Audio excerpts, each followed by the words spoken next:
So recently I made a couple of videos speculating about an upcoming ghost hero hinted by the Phantom Assassin's persona, and in those videos I found out that this upcoming hero is gonna be this Dota artifact character and that she's gonna be based on the Unreleased Ghost Revenant Hero from Dota 1. So in this video I'm gonna talk about that Unreleased Ghost Revenant Hero and try to speculate about this upcoming hero's abilities by talking about how I think he would be reworked if he was released as a Dota 2 hero. But before we begin, I wanna point out that like I said in my previous speculation videos I made about this hero, I originally wanted to release this video before Valve actually revealed this upcoming ghost hero to be Muerta, and after her reveal, I kinda started to regret not being able to post that video in time, because I noticed that the abilities that Muerta seems to portray in her reveal trailer seems to match closely with a lot of the things that I was intending to discuss in the video I failed to release in time. And since I felt like it would be a waste to scrap such a video, I decided to release this video for you guys to see even though it's a bit too late. And because I was halfway through editing this video when Muerta was revealed, just know that for the sake of this video, I will not acknowledge Muerta's reveal and call her Elspeth instead of Muerta, simply because back then we only knew this upcoming ghost hero to be this Dota artifact character called Elspeth, up until recently when I proved that both of them are actually the same person in the previous video I made. So Muerta is Elspeth in this video. So with all of this in mind, let's begin this video. So in the previous speculation videos, we found out that this upcoming ghost hero is going to be this Dota artifact character called Elspeth, and that she's going to be based on this Unreleased Ghost Revenant Hero from Dota 1. So it's a pretty obvious guess that her in-game abilities are probably going to be based on the Ghost Revenant Hero's abilities. So let's go over the Ghost Revenant's abilities in hopes of figuring out Elspeth's in-game abilities. So the Ghost Revenant's first ability was called Wraith,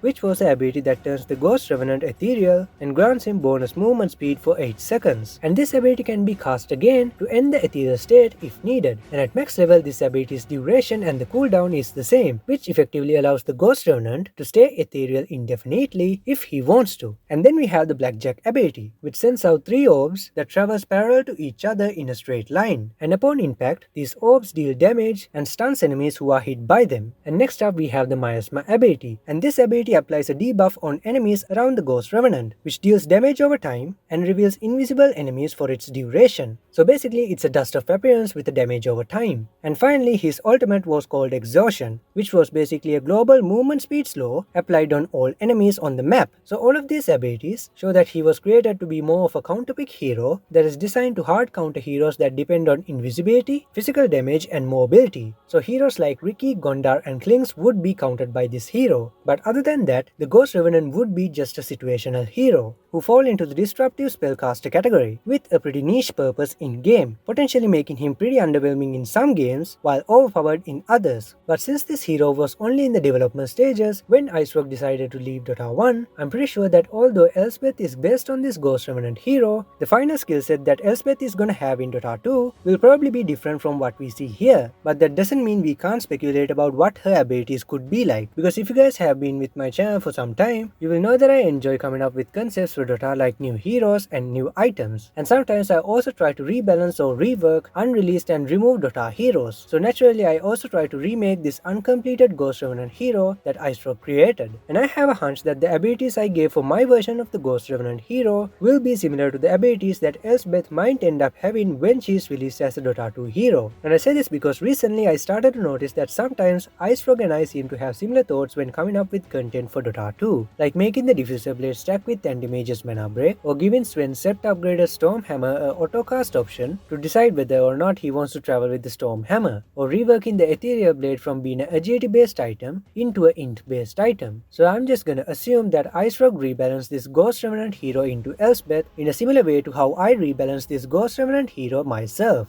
So let's talk about my version of the Ghost Revenant hero. So when I first looked at this Ghost Revenant hero, I felt like this hero was very one-dimensional and his abilities didn't really work well together. So I decided to completely rework all of his abilities, and I only kept his Wraith ability untouched, because the ability to stay ethereal all the time perfectly fits with his theme of being a ghost. I mean, the ethereal state is literally called the ghost form after all, and since Dota doesn't really have a hero with the ethereal state as its core theme, I thought it would be a unique concept to remake this hero in such a way way where all of his abilities will revolve around the ethereal state that the Wraith ability provided. And because of this, I also renamed my version of the Ghost Revenant as Aetherius the Nether Revenant because of obvious reasons. So already you can start to see why I think my version of the Ghost Revenant might be similar to the upcoming hero Elspeth, because like I found out in the previous videos I made about Elspeth, she literally seems to be stuck in an eternal ethereal state, suggesting that she could be a hero that is based around the ethereal state just like my Nether Revenant hero, meaning their abilities could be similar as well. And the abilities I gave for the Nether Revenant all had one common goal, which was to allow Aetherius to be effective in the ethereal state that Wraith provided, because although being ethereal all the time have its benefits, it also comes with two glaring weaknesses, because on one hand he takes amplified magic damage, and on the other he is effectively disarmed, because ethereal units cannot attack. So I mitigated the first weakness by giving Aetherius' version of the Wraith ability a passive component that grants him bonus magic damage block similar to the passive of Infused Raindrops. And when I reworked this Wraith ability all those years ago, I renamed it as the Ghost Shroud. But since Necrophos now has an ability with that name, I think a better name for this ability is gonna be Phantom Veil, because we know that the Ghost Revenant is gonna return as Elspeth into Dota 2, and her artifact lore says that she has a strong connection with the Phantom Veil. So the Phantom Veil name would be a perfect name for her version of this ability. But anyways, with that aside, the next ability I created for Aetherius was called Spirit Strike, and this was the attack modifier ability similar to Outworld Devourer's Arcane Orb. And this ability's purpose was to effectively remove the self-disarming aspect of the Wraith ability and allowed him to attack while he was ethereal. And since he is a ghost, it also made sense for this attack modifier to also allow Aetherius to attack enemy ethereal units as well. And because ethereal units don't take damage from physical damage, the Spirit Strike ability was supposed to turn Aetherius' attacks into magical damage, and that's the basic idea of this ability. But this ability had some conditions that made it do different things based on whether Aetherius and the target he is attacking was ethereal or not. And the conditions were, if both of them were not ethereal, this ability does absolutely nothing. And if Aetherius was ethereal, he burns the target's mana with his attacks, similar to Anti-Mage's mana break ability. And the purpose of this mana burn was to effectively reduce the amount of spells that enemies could cast on Aetherius, while he could take amplified magical damage when he was ethereal. And if the enemy he was attacking was ethereal, this ability allows Aetherius to attack ethereal units by converting his attacks into magical damage. So as you can see, this ability I made for the Nether Revenant turned out to be kinda similar to the active of the Revenant's brooch item. And this ability is kinda the reason why I made this video, because like I said before, I based my Nether Revenant hero on IceFrog's Ghost Revenant hero, which is the same hero I suspect this upcoming hero Elspeth is also gonna be based on. And the Spirit Strike ability I made for the Nether Revenant have a function that is similar to the active of the Revenant's brooch item. And if you guys watched the previous videos I made about this upcoming hero Elspeth, we did find out that she is connected to the Revenant's brooch item. So all of these things seem to line up nicely. So I am pretty sure that IceFrog will give Elspeth the ability that is similar to Aetherius' Spirit Strike because of her connection to the Revenant's brooch item. But anyway, since the Spirit Strike ability required enemies to be ethereal to make full use of its power, the next ability I gave for Aetherius was a copy-paste of the Ethereal Blade's active prior to its recent rework, and therefore it even had a similar name, which was basically an ability that allowed Aetherius to turn a target enemy ethereal and deal damage to them based on his primary attribute. And if Aetherius is in the ethereal state when he casts this ability becomes an AoE ability that turns all enemy units around the primary target ethereal as well, dealing a reduced percentage of the primary damage on the secondary targets. So basically it started acting like a combination of Sven's Stormhammer plus Leshrak's Nihilism ability. And it's worth noting that the AoE effect of this ability worked regardless of whether Aetherius was ethereal with his own Ghost Shroud ability or from other sources like the Ethereal Blade item. And I did this because I wanted Aetherius to have an obvious synergy with this item, because back then I actually wanted Aetherius to be the owner of the Ethereal Blade, simply because Aetherius and the Ethereal Blade item revolved around the ethereal status effect. And if you guys remember, up until the recent Ethereal Blade rework, this item used to be an agility item with the active that dealt damage based on your primary attribute. So I went ahead and changed the primary attribute of the Nether Revenant hero to be agility, because I really wanted Aetherius to greatly benefit from his own weapon, so that it becomes a core item on him in game. And on top of that, this primary attribute change made sense from a gameplay standpoint as well, because although the original Ghost Revenant that IceFrog created was an intelligence hero to match with the fact that his abilities made him a disruptive spellcaster, the new abilities I gave for Aetherius like the Spirit Strike ability started making him act more like an agility carry hero that was reliant on his auto attacks. So turning him into an agility hero just made sense. Plus if you think about it now, I am pretty sure that Elspeth will also be an agility hero just like Aetherius, because it also lines up with the fact that Elspeth is a well sister assassin just like Muerta and Spectre, who are both also agility carry heroes. So Elspeth being an agility hero rather than an int hero makes sense thematically as well. But anyways, with that aside, then we have Aetherius' ultimate ability called Nether Vortex. And for this ability, I combined the attributes of the Miasma and the Exhaustion abilities that the original Ghost Revenant had, because both of them were similar abilities that applied the effect around the Ghost Revenant. So I took the AoE slow of Exhaustion and the damage over time and the Invis reveal from Miasma and combined them together to create the Nether Vortex ultimate for Aetherius. And I also wanted Aetherius' ultimate to be kinda similar to Razor's ultimate, simply because they were both Revenants and they had similar models back in Dota 1. And therefore the Nether Vortex ability followed Aetherius around similar to the Storm Cloud of Razor's ultimate. But since the Nether Vortex ability applied a AoE slow with a damage over time and it also revealed invisible units, I tried to balance this ability by making it last only a few seconds unlike Razor's ultimate. And this shorter duration was really necessary because I also wanted the Nether Vortex to apply a AoE silence similar to the current iteration of Nightstalker's Crippling Fear ability. And the use of this silence was to prevent enemies from taking advantage of the increased magical damage that Aetherius would take when he is in his ethereal form. And since this ability requires you to stay very close to your enemies to apply all of its effects, I decided to turn Aetherius from a ranged hero into a melee hero, because being a ranged hero kinda defeats the purpose of his ultimate. And that concludes the abilities of Aetherius the Nether Revenant, my reimagined version of IceFrog's Ghost Revenant Hero. And since IceFrog and I seem to think in a similar manner like I said earlier, I have a feeling that IceFrog may have reworked the Ghost Revenant Hero in such a way that this upcoming hero Elspeth might end up having a similar skill set to my Nether Revenant Hero, where Elspeth's core theme as a hero is gonna be the ethereal status effect, where she has the ability to turn herself and her enemies ethereal and barrage them down by turning her attacks into magical damage, similar to the active of the Revenant's brooch item. And this is why I said this in one of my previous videos. I think her abilities are mainly gonna revolve around the ethereal status effect, much like the Unreleased Ghost Revenant Hero that she is based upon. And there's also a high chance that she is probably gonna have an ability that is similar to the active of the Revenant's brooch item. And if this actually ends up happening, I think this hero might actually feel like a fresh new hero, because like I said at the start of this video, a ethereal based hero doesn't exist in Dota, so it might turn out to be a unique hero concept, similar to the other iconic Dota heroes like Meepo, Invoker and Arc Warden. And apparently I also found out that there's a serious lack of ethereal type abilities in Dota, because these are the only abilities and items that actually utilize the ethereal mechanic in the whole game at the moment. So the release of this hero could potentially bring a bunch of ethereal abilities into the game. And even if all of the speculations I made in this video is wrong and this upcoming hero is not an ethereal based hero, I really hope that Valve will release such a hero later down the line, because it would be a very unique hero addition into the game. So let's wait and see if Elspeth will actually turn out to be that ethereal based hero of Dota 2. But anyways, that's it for this video guys. If you guys like this video, don't forget to like, share and subscribe and turn on notifications for more videos like this, and comment down below and let me know what you guys think about the things that I said in this video, because I would really like to know what you guys think. And like I said at the start of this video, although this video was supposed to come out before Muerta was revealed, the things that I said in this video will come in handy for the videos I'm going to make about Muerta later on. So make sure to check out those follow-up videos I'm going to make about Muerta, and I will leave the links for all of those videos and all of the other related videos to this video in the description box below, so you guys can check them out if you like. And with that said, I hope you guys enjoyed this video. Thanks for watching and I'll see you in the next video.